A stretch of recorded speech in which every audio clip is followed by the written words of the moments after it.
Good evening. I welcome the BJC Mitzvah Day number 201, part 1. Maybe we'll finish, but let's just call it part 1 just in case. Mitzvah Day keeps us on its way.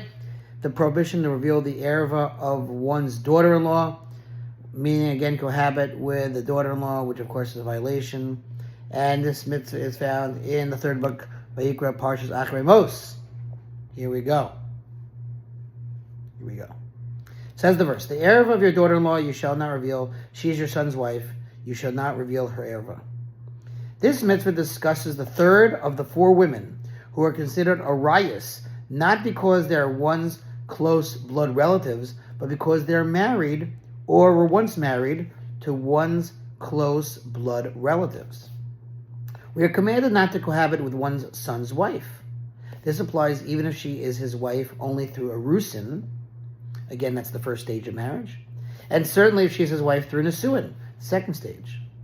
And it applies both during the son's lifetime, even if he divorced her, and after his death. In all these circumstances, she is considered his son's wife, and she is therefore prohibited to him. As it is stated in Leviticus, the ervah of your daughter-in-law you shall not reveal. It would seem that the obligation to refrain from relations with a son's wife applies even when the son is a mamzer, since he is, in any case, one's son.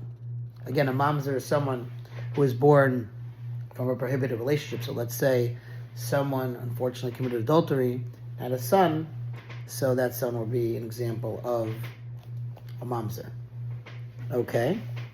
So since he is, in any case, one's son, however, a person's son from a Canaanite maidservant or from a non-Jewish woman is not considered his son for any legal matter, and his wife is not included in the prohibition of one son's wife. So in other words, if, God forbid,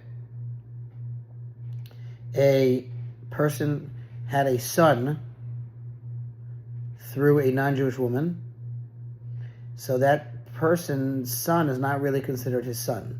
And if that son, quote-unquote son, from the non-Jewish woman, married a Jewish woman and then got divorced, so then that man will be able to marry that quote-unquote daughter-in-law from his non-Jewish son. Hopefully you got that. All right.